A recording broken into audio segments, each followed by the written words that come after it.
Welcome to Boost, where high performance meets everyday life. Machining, motorsports, marriage. We're your hosts, Mr. and Mrs. Drew Fab, co-owners of Drew Fab Inc., and partners in absolutely everything. Each episode, we're taking you inside the machine shop, chasing lapse times, and keeping it real with the challenges of everyday life. So sit down, strap in, and turn up the boost. Welcome to the No Pants Podcast, episode 1, take 1. Good evening. Are you going to be... I'm wearing pants. No, you're not. You're wearing shorts. Those are not pants. Okay, whatever. But nobody can tell if I'm wearing pants or not. At least you're wearing a not such random t-shirt this time. Fuel Tech. I chose it on purpose. He had to get dressed to do a podcast. He was going to be lazy tonight, and I made him come in here. My slave driving boss Uh-huh. makes me work. Yeah. Because you're the brains of the operation. I make you work, because he spends all day working. I said, hey, you want to work some more? Oh, I only work half days. I'm probably listening to a nursery rhyme right now. I only work half days. 12-hour days. Yeah. How many hours do you actually work? If you count? About 12. Pretty close. So between 11... 5 to 5-ish. Because 11. you're not working, but you're getting up to go to work. But I'm between 11 and 13 on a daily basis. It varies a little bit, but... Yeah, you didn't come up till like 6:30 tonight. It was almost 7. It was like 6:40. But we have air conditioning. We have air conditioning in the shop office now. Yeah, it's actually 68 degrees right Yay! now. Well, hopefully it doesn't explode overnight. That'd be great. I don't think it will. It shouldn't. But nothing's impossible. I mean, according to quantum mechanics, you can theoretically walk through a wall, so everything's possible. So I also wired it. So today. The trash got taken out and then immediately filled back up. Our dumpster was 100% full when it got picked up today, and it is 100% full now. Yeah. This office remodel is lots of cardboard old. boxes. Anybody want some cardboard? Yeah. We have When you hear this, it's going to be gone anyways, but... Yeah. The office remodel is killing me. I'm ready for it. Oh, that's what it was. So I was talking to Alan about... he said that you were going to help him make a cover for the sunroof. Yeah, so he was going to work on. Mm-hmm. So he took some of the cardboard home so that Yeah. he could... Make I a was like, template. I told him. I was like, you should take some. He's like, I already did. I told him. So can I have a piece? I'm like, Yeah. it's And even if it's cardboard. going in the garbage, take it. It's cardboard. Go ahead. But so Micah's been out for the last week and a Today's half. Micah's birthday. Happy birthday, Micah. Happy birthday, Micah. Even He's though you're not here. 21 today, right? I don't know. I think he's We don't 21 need to today. worry about how old he is. Employers aren't supposed to ask those kind of questions. Well, he's somewhere But between that's 19 true. That and might 30. be that might be a big one though, huh? He can actually drink that's with us now. I think. Not that we drink, but Well, when we go out, he could. yeah, he could have a beer. Or he could have a fridge beer because we have lots of shop fridge beers. We need to figure We do out not encourage that. we need to figure out what we're going to do with the copious amount of fridge beers we have in the shop. Is there still that much? I mean, There's I thought like your dad. 4 30 well, I guess packs. your dad's not drinking. No, there's not. There's really not. Because the fridge is not that full. When's the last time you opened that fridge? There's not that much stuff in our Well, fridge. Matt's been drinking them every time he comes over too. Is that it? Matt's drinking it? Some of it, anyways. He's been drinking one every time he comes over. I don't know. Well, and like some of it got drank when we had our open house in December. Yeah, I opened the fridge a while back and there was a lot of beer in it. I think there might be like 1.5. Every 30 time, packs. every time Bill comes over, he has a beer. Every time Kenny comes over, he has a beer. They don't come over that often. No, but every time they do. So, but So, what happened today? What did we get done today? not a whole lot, very depressingly. We moved a lot of inventory around. Yeah, Alan's making pretty good progress I with that. found there was this extension cord coming out from the shop office. We're in that back corner that we couldn't get to, right? Because that rack has been moved away. Are we going to leave that rack moved away because of the panel there? Or are we just going to block the breaker panel? Block the breaker panel. I don't know. We'll make it where we can access it. Where it's sitting right now, the drawers for the inventory cabinet will open just all the way. Okay. So, like, you could leave it there. We'll have It to just look. looks weird. Yeah, we'll have But to then I look. talked to him about stacking up the boxes of oil in that gap. He did, and I don't like that. I want to put the box of oil on the rack. So once he moves the Yeah, clutch all the stuff, clutch stuff, the but boxes can get Anyway, back so on. that we had that back corner open, and I was like, there's this extension cord coming out from under the back of the office. I was like, what is that? What's it attached to? And at first, when I pulled on it, it felt tight to something. And then he's like, did you try pulling on it? And I was like, yeah. So I went around the office and I'm like looking with a flashlight, trying to figure out what it's attached to. And I come back around and I pull on it again. And it just comes right out. And it's just cut. There's nothing on the other end of it. It's just a cut extension cord hanging out. Why didn't you ask Hunter to go get it? Mm-hmm. She could have gone and gotten it. I was going to ask him to dig out all of that loose insulation. And I just didn't want to make him deal with it. Loose insulation? There's all that pink insulation, like the cotton candy looking on insulation in that corner. Underneath? That must have come from the sides of the office somewhere. I don't know. That's only on that one end. It's not on the other side. I need to go check on my popcorn. Okay. Pause.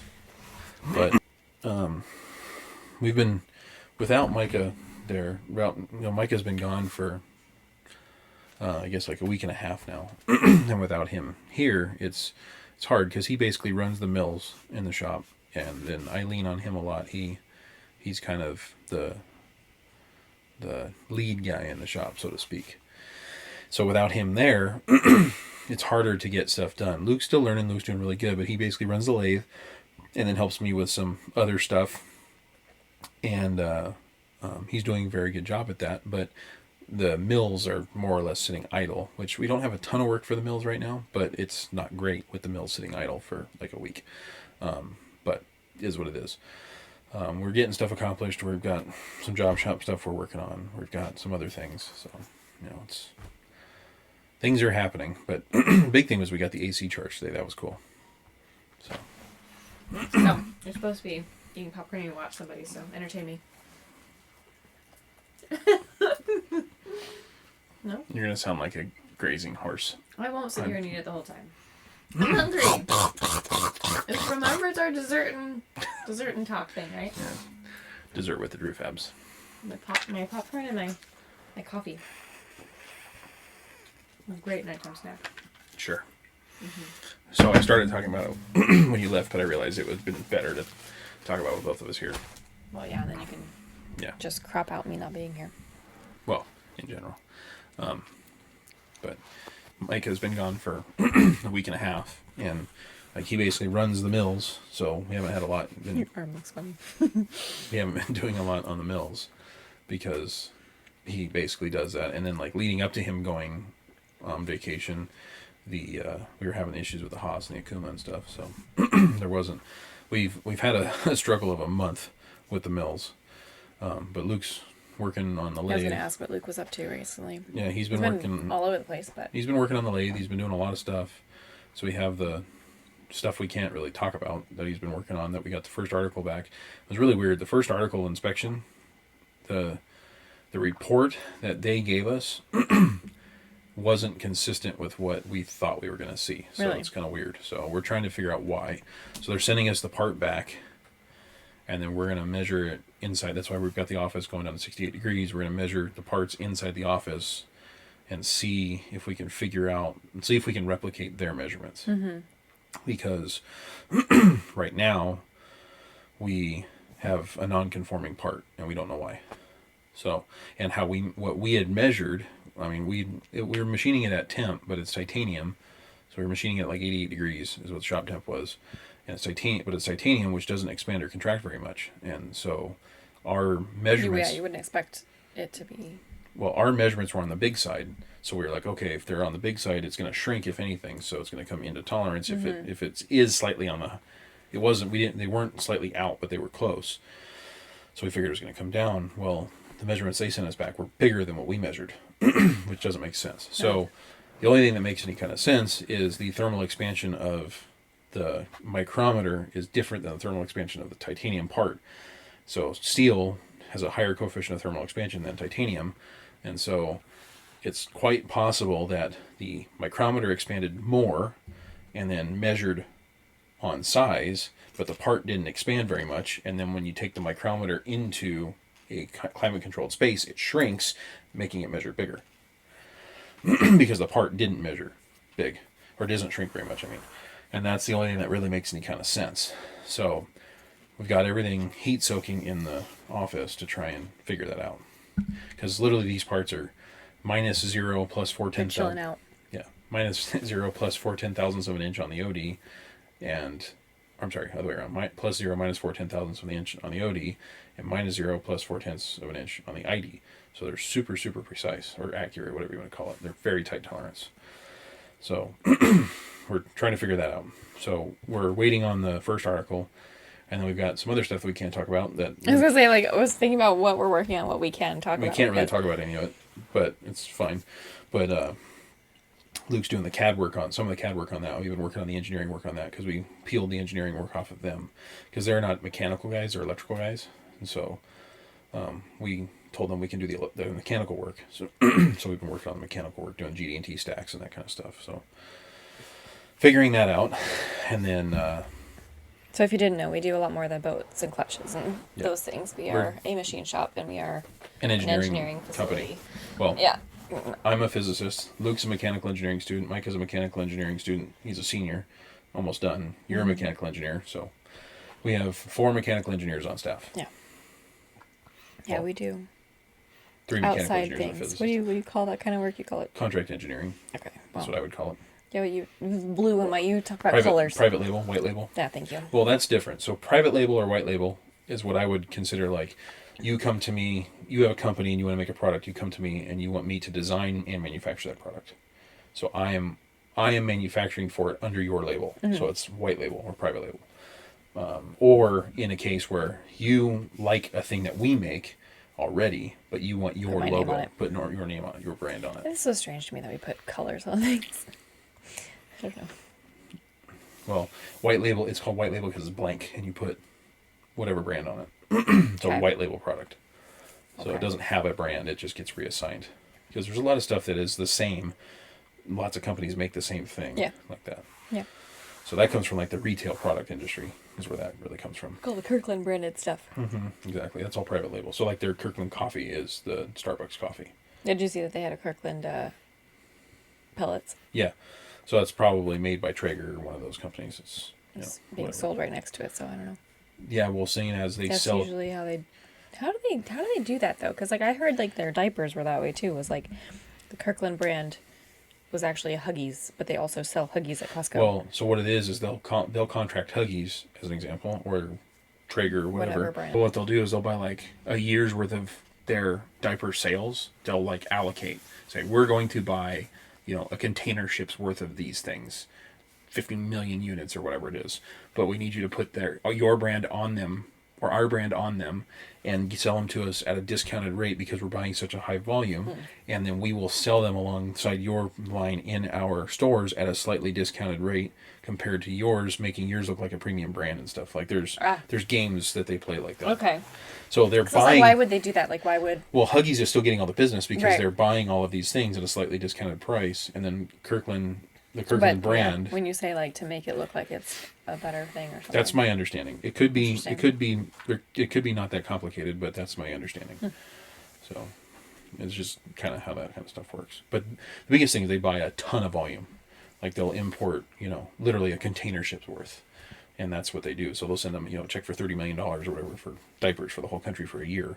And then that's, they're buying the line, basically. So the Haas, we ran a part on the Haas for Total Industries. Today? A couple days ago. Well, we just finally got the subplate. Is that what it's called? Subplate back on? He got it on there on Thursday, I think. And then he got it dialed in and everything. It's pretty good. So he dialed in so for those at home that don't know, so the Haas we've had it since 2020. I think we mentioned it in the previous episode. Yeah, but so we had it since 2020. First it was sitting this way in the shop. Then I rotated it this way in the shop. So when we first got it, it was straddling 3 expansion joints, and then I just don't even remember that. I don't know. I don't remember that. It was straddling 3 expansion joints. And then Haas was worried about it settling or whatever, so we ended up, I think we actually moved it onto one pad in between there somewhere. I don't remember that much. But at some point we rotated it. Well, when we rotated it, I didn't pay anybody to come back out to check anything. What I did is I have a machinist level, and so I leveled the table, I checked it, and moved it back in X and Y and everything, moved it around, checked the level everywhere, make sure the table wasn't like falling off and whatever. And it was within like 5/10 everywhere. And I'm pretty certain I swept tram too. And so Haas specs their tram, which is where you put an indicator in the spindle and then you swing it around a 10-inch circle and read the differences in Z. Haas specs a 5/10,000ths of an inch or better tram on a 10-inch circle. Well, either the machine settled or I grossly screwed up 4 years ago, which either could be completely possible at this point. Well, but wouldn't you have noticed it sooner? You would have thought we would have noticed it sooner, yeah, because it was bad. The table was all out of whack, and the tram was like 2/1000ths in X and like 3/1000ths in Y. It was a mile off. So Mike has spent a bunch of time getting the table good, the 9-point measurement on the table, and then Luke shimmed the spindle and got the tram within, I think, 2/10,000ths. I mean, He shimmed the spindle? that's how Like you the do part it. in the inside? No, so there's a housing and it's got a flange on it, and the flange unbolts from the casting, and then you put shims in there to kick the spindle back and forth, and it's got a soft coupling between the spindle motor and the spindle. So you can. That's not something I would have expected you to have made changes to. Yeah, that's what Haas shows. If that's part of their that's what they procedure, do? that's their procedure. Yeah. Huh. So we looked up their procedure. We followed all their procedures and steps, and we got it within. I think he said it was within 2/10. I just got an email from somebody today that it was like trying to advertise saving money on machine repairs by taking some sort of make machinist service training. Sure. It was interesting that I got that email considering everything going on. Well, and that's like this has been kind of an eye-opening thing. So like the problems with the Kitamura, the problems with the Haas, the problems with the Akuma has been kind of eye-opening, and like I said, all of us are all engineers or physicists, same concept. Problem solver type people and people that are technically knowledgeable. So it's kind of made me think. And then we hired Trevor, who did a great job, and he was fine, but he's expensive. It's like $1,800 a day. So it's super freaking expensive to come out and do something. And so it's kind of gotten me thinking about buying more of our own metrology equipment and doing more of our own. Don't you have a ton? Well, metrology equipment for the machines. Okay. So there's a thing called like a ball bar. That's the big one. Specific for machining. Yeah. So the ball bar, you put a post on the table and you put a bar in the spindle, and they're connected by two balls, and then you literally move it around. You write a program, and it measures the deviation, the volumetric error of the machine. Interesting. They're expensive, but I mean, my thought is if you're investing in that, then you're saving in. Yeah, and like invest. My thought is we invest in the knowledge, the skill, and the equipment to do those tests ourselves. Then we know what our equipment's doing. B, we can tell if it's moving and shifting. C, it helps us diagnose if we have some sort of problem with a part. And D, we don't have to pay somebody to come in all the time. Maybe for certain things, but not for everything. I mean, I was talking to Micah the other day about how he's like adding that to his resume when we had the freaking when it did the tool change in the Akuma and it chucked it, and we had to like go through and fix all of that, and that was really interesting learning all of that. How it all comes apart and climbing up there and looking at the manuals. Well, and Luke installed the servo encoder and the cable for the Kitamura, and one of the things he was going to do if he gets time in the next couple of days is they recommended. Pelican CNC, the company we bought the drive, the encoder, and the cable from, recommended we reload the parameters for the APC servo because it's howling.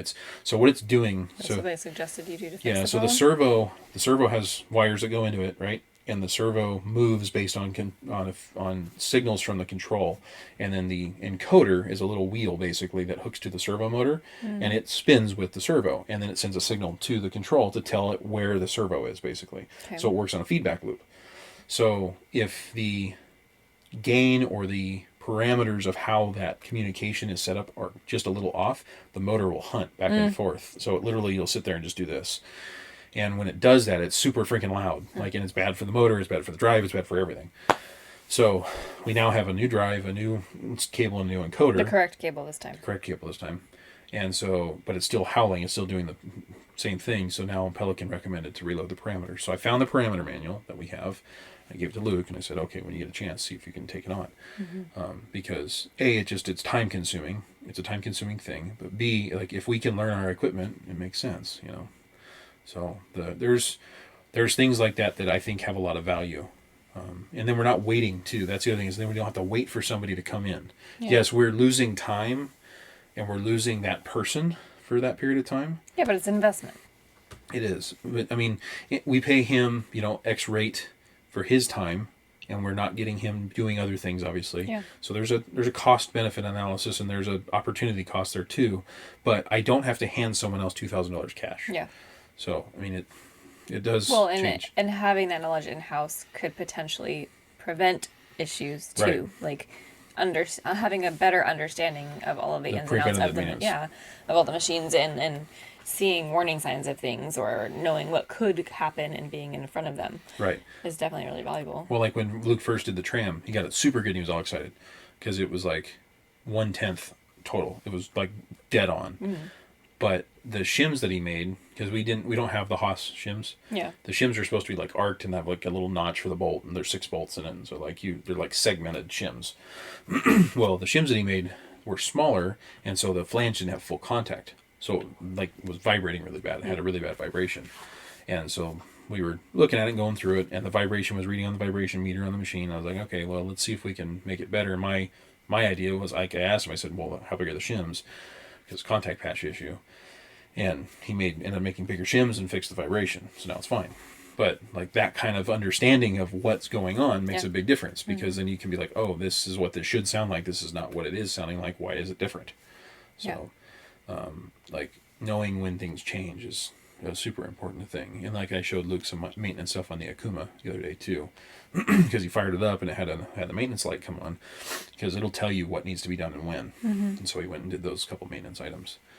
So yeah, we'll see. I think he is more interested in doing those kinds of things than Micah, like the machine related type maintenance stuff, like the control and like diving into that kind of stuff. Micah, I think I enjoyed leveling it. It was kind of frustrating because he's going back and forth. It's like a puzzle. But I think he enjoyed doing that. But I think and it's something different. It's always fun to do something different too. But I think it's my impression. I could be totally wrong, but it seems like he likes the machine work more than he likes working on the machine. If that makes sense. Maybe. Luke seems to also like working on the machines, from what I've gathered. He likes both, but like he was telling me today, he really liked the one part, the titanium part, like getting it dialed in, and like you said, it's a puzzle. It's a challenge. Getting it to hit tolerance, and that machine is really good. But you got to get it up to temp, you got to get it stable, and then let it go, and then it's takes figuring it out. So, but yeah, we got. So to change topics, really quick, because you're talking about Luke, and maybe think about we're gonna start bowling, right? Yeah. We're gonna have a bowling league now. We're gonna have a Drew Fat bowling league. Yeah, that's what we talked about. I went bowling yesterday. Monday. It was Monday. That was today. It was when we were all in the shop together. It was Monday. Was it Monday? I didn't go today. Yeah, because that's we were right. all You in the brought shop having pizza. Yeah, we were all in the shop having pizza for lunch, and I was like, "Okay, I'm gonna go bowling." And Luke's pipes says, "Oh, there's a bowling alley." He was all excited. Yeah. I was on a bowling league when I was little. You were in a bowling league at NASCO. That too, but I started when I was little. Like I started like bumper bowling on a league with my best friend Katrina. I don't know. You could ask her; she would know. She'd remember all of those things. But we were probably like, I don't know, maybe 10 or something. I don't remember. So you weren't super little. We might have been smaller. I remember when we started, it was like we had to like push the ball down. Like we didn't have our hands in it. Like we didn't have our fingers in it. Did you use a little rack thingy? I don't remember using those things. I remember like pushing it down the lane, or like, doing the. Oh, your camera timed out. Mine's gonna time out here in a second too. Then, but yeah, like standing like tripod, right, and like pushing it down between your legs. See if we can bring it back to life. You had to turn it off and on again last time. But I think that would be fun. I like bowling. I'm not great at it, but it's fun. I'll have to see if Michael likes bowling. Yeah. Should we just reset yours? You told me, no, just let it go. Let it go. It's fine, it's fine. Okay. I gotta figure out why it times out, because I changed them to not turn off, so I don't know why. Yeah. It's weird. What was our second date? You kicked my butt in bowling. Yeah. Well, our first date, I kicked your butt in pool. Mm-hmm. Second date, I kicked your butt in bowling. Mm-hmm. What's funny is I'm terrible at both of those. Okay. I am. You're not terrible at them. I am not. That would mean that I'm like worse than terrible. I am not good at either of those. I am not worse than terrible. No, you're not. You were actually good at both of those, but I am not good at both of those. I just got lucky both of those times. I'm Thing okay. Pool's another thing I haven't done in a long time. I know. I really I want to go shoot pool. We were driving by on Q when we were coming home from the beach on Sunday. Mm-hmm. And I was looking over there and I was like, Yeah. we need to have a date night and go play pool. Because there's like an Italian place right next to it. Mm-hmm. So we can go get some dinner. Yeah. Play some pool. I would like to shoot some pool again. I also need to go dancing again. I haven't been dancing in ages. Yeah, in case anybody didn't know, I am a prolific dancer. Not. She is. He knows how to waltz. I do. I know how to two-step He's been waltz. professionally trained. I know how to two-step waltz and cha-cha. Yeah. And I know the electric slide, basically. And if you didn't know, you can basically do the electric slide to any song ever made. Not every song, but most any a song. lot of them. There's like a 95% chance you can electric slide to the song. He might not know how to dance, but he can tell me, like, don't you know this dance to this song? When he starts playing. I like music, and I'm knowledgeable with music. He watches me do it and then remembers which ones I do to I also did a lot with music when I was younger. I'm not the person that can play music or dance well. Like, I have rhythm, I'm just not the dancer. You have a guitar. I'm not good at it. It'd be fun if you could play it. I'm not good at it. You know how many years I played the guitar? I would enjoy it if you could play the guitar. You know how many years I played the guitar and never got any better? I played every night for probably 5 or 6 years and never got any better. Nope, there goes mine. Yeah. At least I'm not making a funky face this time. Let's see if I can. I tried to learn how to play guitar. Yeah, I'll zoom in on your pants and face. I tried learning how to play guitar over a summer. I even took a professional class. No, I had to take a class. I even had calluses on my hands. I gave a good effort. I mean, I was okay at the guitar. I could play things, but I was not what I would consider good. Speaking of that summer, that was the summer I took a physics summer class. Because my friend David who played guitar. He would be one of those guys who just carried around and like make up songs and just start singing. And so I told him, I'll teach you physics if you teach me the guitar. Nice. Which never actually happened. But that's funny. I don't think I even tried teaching him physics. I don't think he even really cared that much. But he said he wanted to learn because he hadn't taken it yet. Yeah, I played guitar. I played the piano. I played clarinet. There's something else. What else did I play? There was one other thing. I don't remember. I don't remember what it was. But I played all three of those. I didn't play any of them particularly well. Of them, I probably played the piano the best. But I have hobbit hands. I have little short stubby fingers. They don't you do do not have well. piano fingers. I don't have piano hands. I have piano hands. I do not. But I don't play any musical instruments. But what I did do is I did sound tech, and I did that kind of stuff. And I set up, boards and things for bands. I did that. I like music and I understand it. I can't play it. Some of us are not musically inclined in that regard. I am not musically inclined in any regard. Yeah. I listen to it. Yeah. I listen to lots of different kinds of music. Mm-hmm. Me too. But you don't like reggae. Meh. I like reggae. Meh. I mean, it's okay. I was playing music in the shop the other day, and Alan made some comment that he said something along the lines of that he would be listening to the same kind of music or something.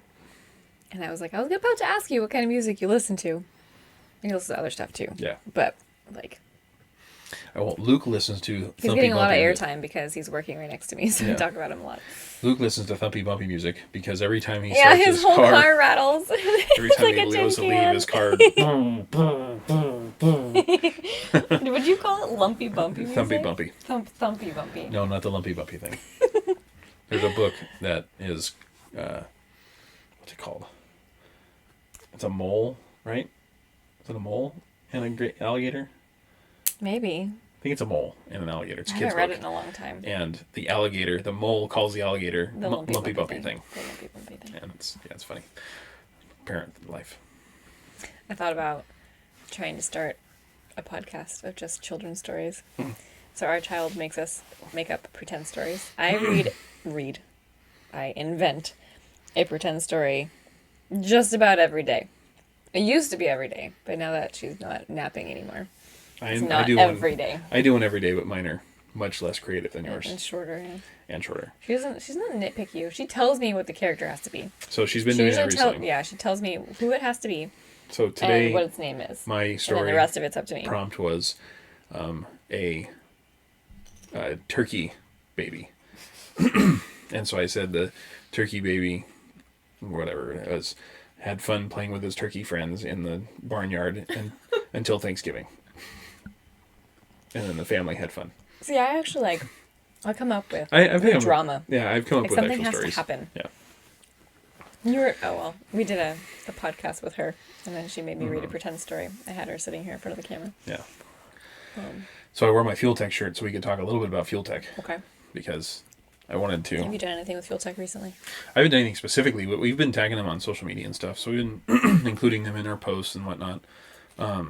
So for the people that don't know, Fuel Tech sponsors us. We get product sponsor. Picking up you. I'm just curious if you can hear me crunching or not. You probably sound like a giraffe eating leaves or something. Listen to you talk.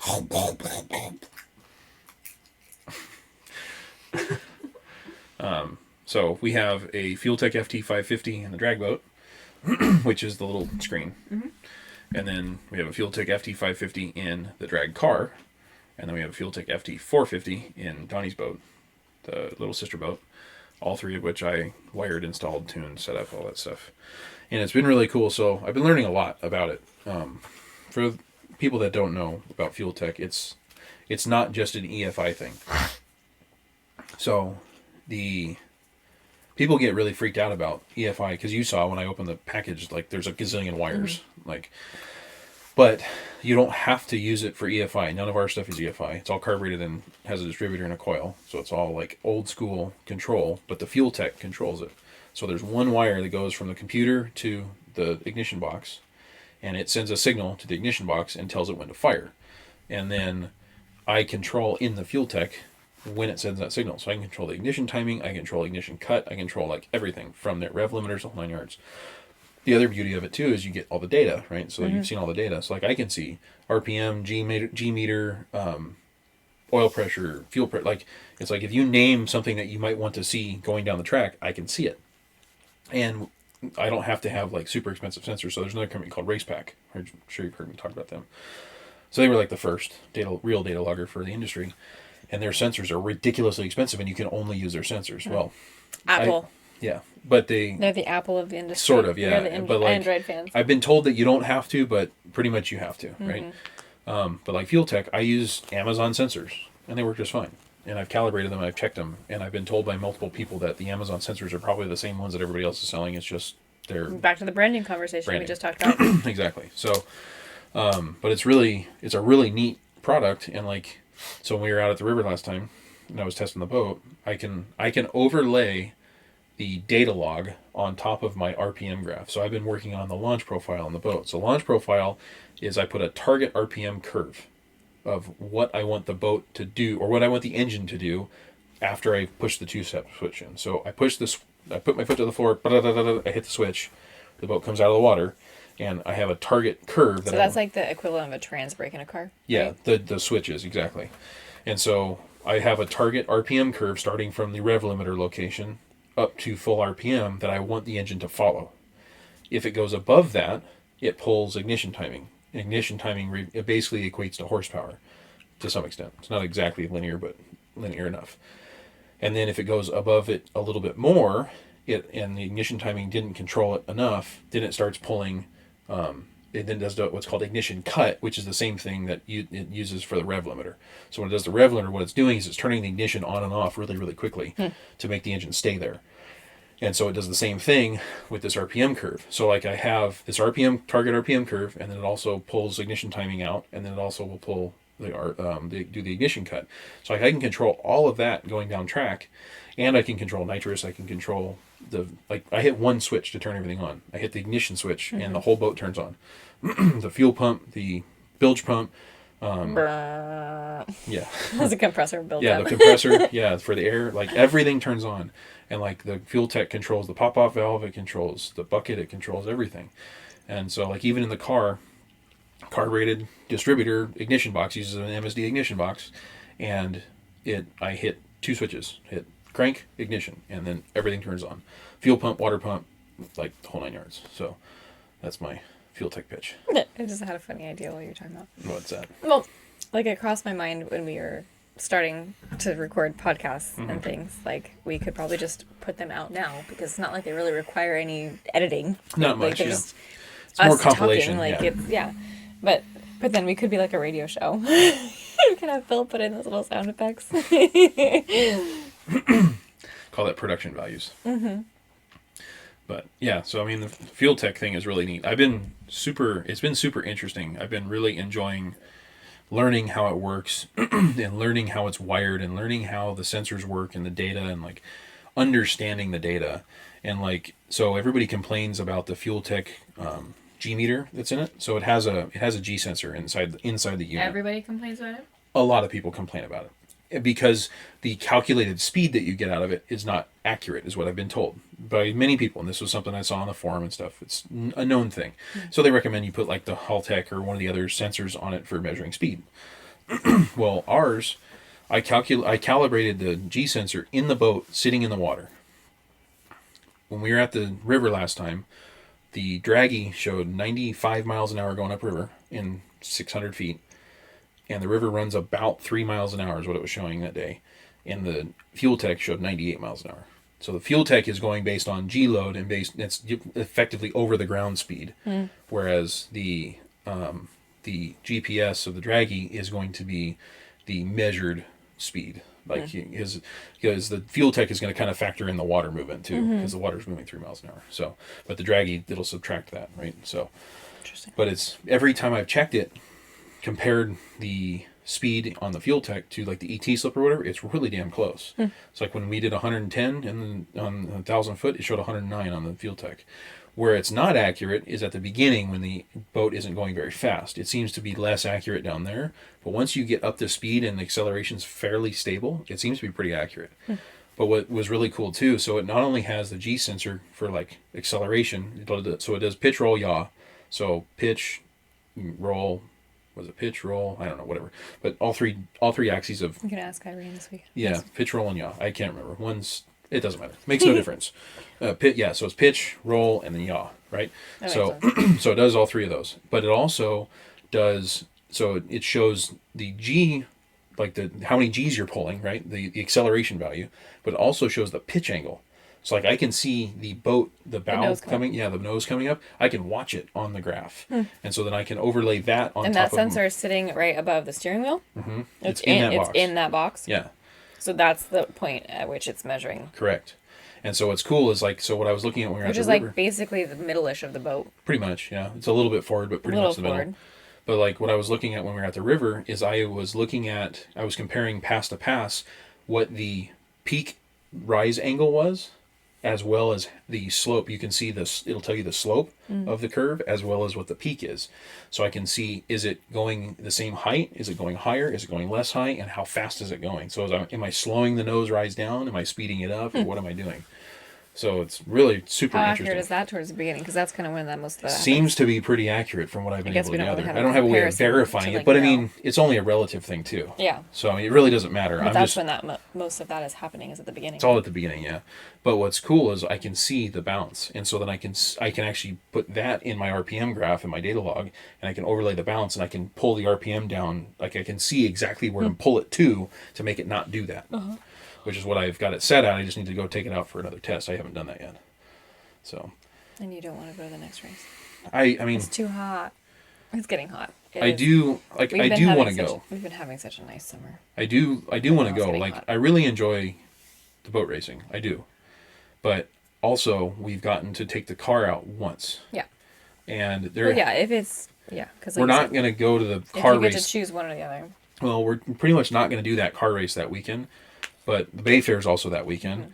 I'd like going to the Bay Fair. But it's 5 hours and it's, $2,000 and it's all the other shit. And it's a lot right now. And I would rather stay local and then try to do November. Hopefully they don't cancel November again and do November, because I like the November race. It's cooler. The boat makes more power. All of that stuff. It's not. Why are our lights flickering? Uh-oh. Have you noticed? I noticed it a couple times. The lathe's not running. No, the lathe is not running. That will make the lights flicker. The lathe, yeah, in the house. So when you're standing at the oven at the house, you can hear the lathe bzz, bzz, when it spools up, when the spindle motor spools up. It's kind of funny. Electrical noise. Electrical noise is a super interesting thing. But yeah, I don't know. Do I want to go? Yes.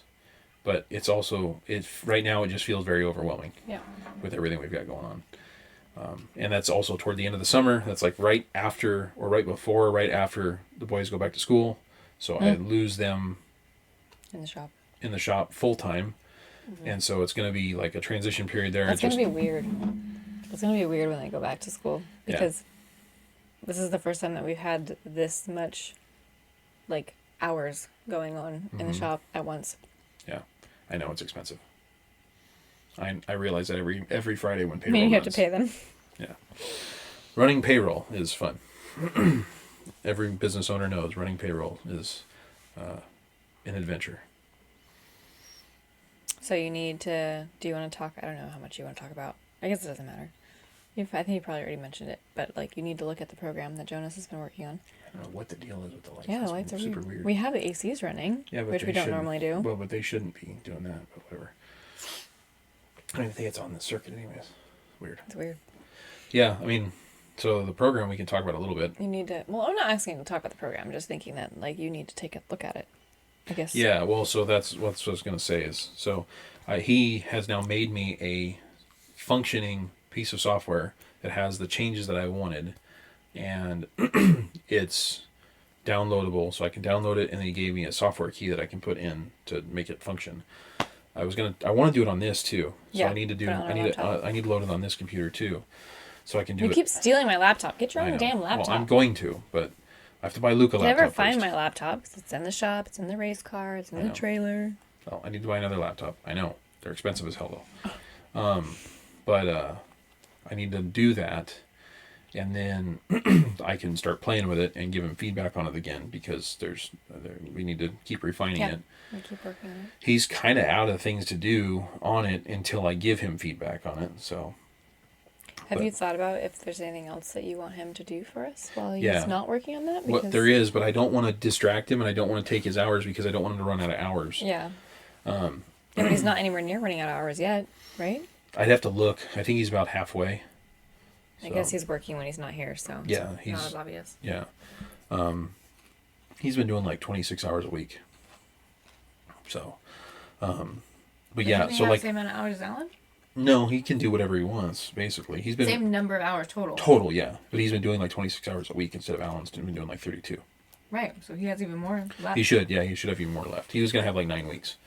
But like one of the things I was thinking about having him do was I really would like to make our own MRP system. Because, or that's a big project. ERP system, I should say.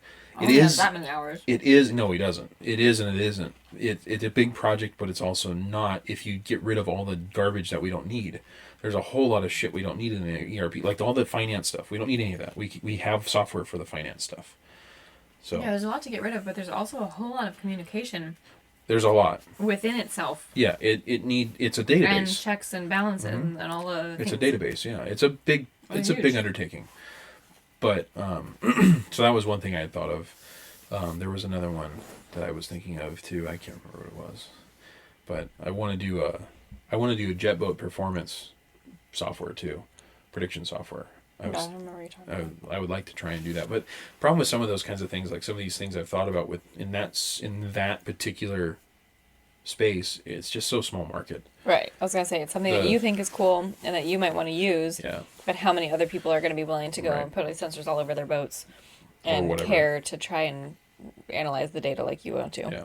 But the clutch one, the Titan software, I think that one has really good opportunity for. Is Joe going to come pick up those pieces? When he's back when he's back in town, I think he'll either come pick them up or we'll ship them up to LA. Okay. Yeah. So we ground some floaters for Joe, our Swedish buddy. Raw Valley Motorsport. Yeah. So this is kind of cool. So if you are watching from Europe, this is actually super interesting to you. So Titan Clutch, we have traditionally had a very difficult time getting parts to people in Europe. And so we talked to Joe, Rob Valley Motorsports, while he was here last time, and we're going to set him up as our European dealer. I'm also going to work on making him our European recertification person. So that way, instead of having to ship the clutches here, you can ship them to him, and he can recertify them for you. So I don't have that. I don't have the details of that worked out yet. We don't have any information. It was literally just a conversation. But the plan is to at some point get him some inventory, get him some stickers, and get him like research stickers, and then get him information that he needs to be able to do research and sell parts. Because we need to serve the European market, because we actually have quite a few units over there.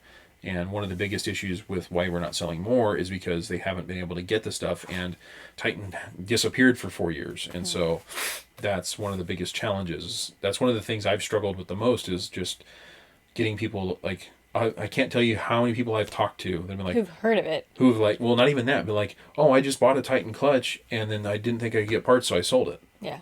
I'm like, well, yeah, you can get parts, we can recertify it, we can do all that. So I gotta get that word out. And I've been working on that. Like, I post on the Facebook forums and stuff, but it doesn't seem, it's weird. Like, I post on the Facebook forums, and the posts get like zero engagement.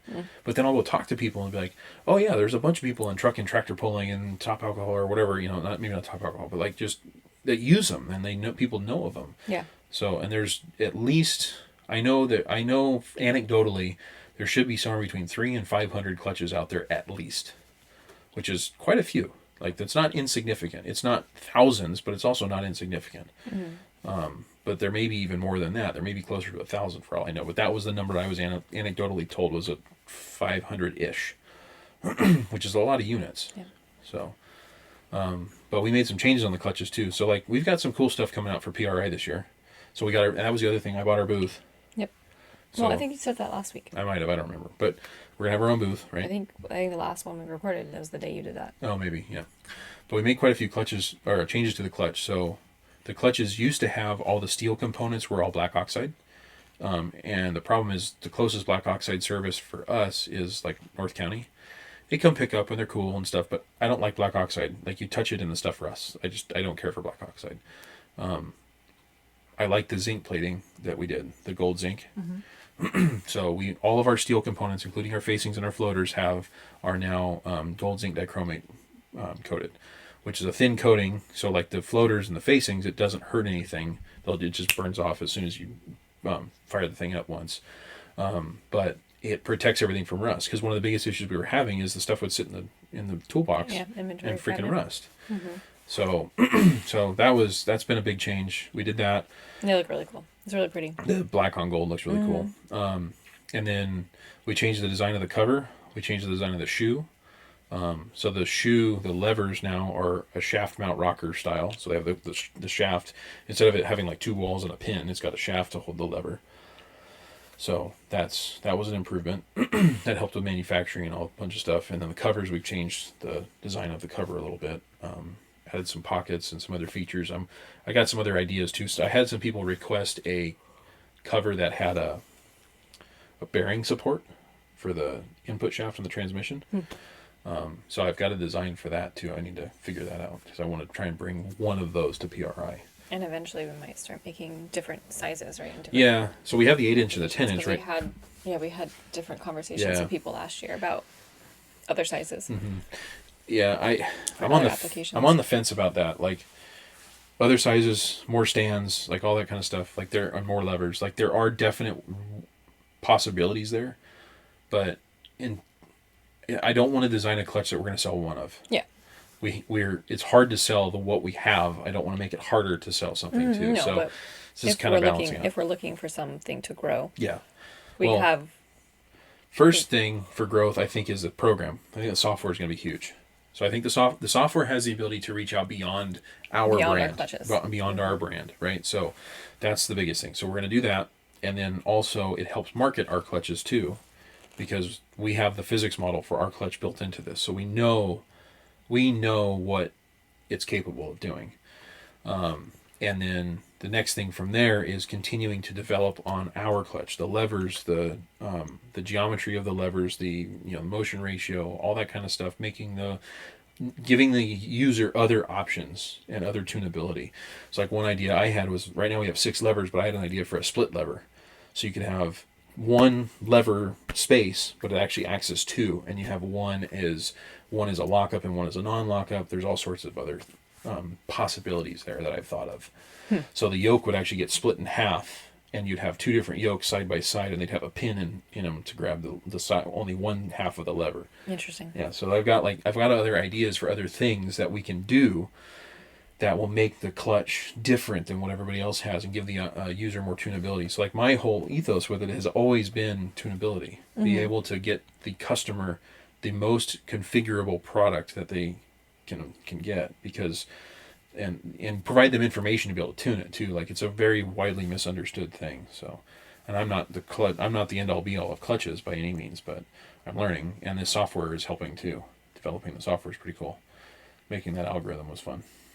It took me I spent probably about a year developing that one way or the other. Like going back to it multiple times to work on the math. Obviously not a constant year. No, but like a total of about a year to get the algorithm figured out on the Excel side. So, and then Jonas turned it into a software program. It's super freaking cool. It's a full management software. Physics. That's the answer to life. ADHD. That too. That combination. And dyslexia. Well, the form of it. I don't think that helps you. I don't know. So, according to... Nerd. So, I think it was called dyscalculia. I don't know. Someone that listens to this can probably correct me. But basically, it's what side of your brain you use for different things. So, the way I understood it is, I use the artsy side of my brain to do math, the artsy spatial side of my brain to do math, and I use the mathematical linear side of my brain to do artsy things, which is partially why I'm a terrible artist. I have terrible handwriting, and oh my god! I'm going to show this picture now that you brought it up, because it's sitting right there. What? Remember we had a date night? We had a date night where we had to paint each other? Mm-hmm. Maybe. Yeah, I do. Ow. Don't trip. Okay, so I had this nutty idea one night this was a long time ago too. It was like years ago. Yeah. That we should do portraits of each other. Mm-hmm. Should we show mine or yours first? I don't care. This is my portrait of Drew. Fairly accurate. I think it's not bad. Mm-hmm. It came out okay. I mean, I can see where it's wrong, but we're not as good. But yeah, it came out pretty good. He got the shading on his nose and everything. I am not artistic. I'm more autistic. This is how Drew sees me. Not how I see you, is how I can portray you. Oh my god! Look at my eyeball. I look like a fucking cyclops. What is that? I mean, I have quite the boobs compared to the waist, babe. Thanks, but what is going on there? No one's ever going to accuse me of being artistic. Oh, I guess what we should be talking about, though. Although he did get, the perspective of the beams of the drag strip. Mm-hmm. No, it's not too bad. Mm-hmm. I like how you chose to do, this itty-bitty, full body portrait, and I just did, a bust. Yeah. That's what I would think of when someone tells me to draw somebody. Okay, so you're proving my point. So, yes, I went along with what you were saying. When I was in school, I was terrible at algebra, but I excelled in geometry because I had good spatial reasoning. And so that was the whole thing, is I use the artsy side of my brain, the spatial side of my brain to do math and things. So made algebra difficult because my brain doesn't move linearly. I don't look at things in the same linear fashion as everybody else. I'm looking at it from a different perspective. It froze you again. Stupid. I didn't have this problem last time. No. Let me turn it off. Try it again. Yours is shortly behind. You're a dandruffy. Okay, I'm back. So. Did you notice we can actually see his face? He shaved some hair off of it. It's a miracle. It happens every 3 months. No. Like once a month. No. Yeah, like once a month. No. Yes, once a I month. would like it to happen at least that often. It's like once a month. I trim my beard. But what I was saying is, but that's, I think part of what has helped me be good at what I do is that ability to, it makes things challenging at times because like you struggle with certain things, but you excel with others. And so I hear a lot of people talk about like the spectrum, the spectrum of ADHD and autism and everything else. And how there's some people that say ADHD is a superpower, all that kind of stuff. And like to some extent it really is. I think it really does help with certain aspects of your life if you can lean into it. Yeah, you hyper focus on things. Well, not only that, it changes the way you think. So like in my and you can personal, manage a bazillion things going on in your brain. In my personal experience and my personal field of choice, it has been helpful in a lot of ways because it's a set of skills, so to speak, that have allowed me to excel in it. But not everybody does machining and manufacturing. Not everybody does science and physics and math. And so like it's not a superpower for everybody. And I think that's a really important thing for people to like understand is it's still a disability regardless of how you're able to harness it. Because the disability aspect of it is that you have these struggles. The fact that some of these struggles turn into benefit in certain instances is not necessarily relevant. Yeah, it is because you helpful. still have to live life. You still have to have relationships with people whose brains don't work that way. And that's one of the hardest things I deal with is like I cannot explain things in a way that anybody else understands. Like ever. And it's super frustrating for me and everybody else around me. I'm not sure that that's completely true. I think sometimes that's true, but I think sometimes you just have the feeling like you're not explaining it in a way that others can understand. Because there are times where I'll get what you're saying, and you'll just continuously keep trying to explain it differently because there goes mine. Because you think that I didn't get it. Anyways, we need to wrap this up anyways. Yeah, We've been talking for 45 minutes, so. Okay, well, 50 minutes actually if you count the first 6 minutes. Okay, well. So. Until next time. Maybe more ADHD, maybe less. Maybe that's what we should call it, is like the ADHD, we talk about random things podcast.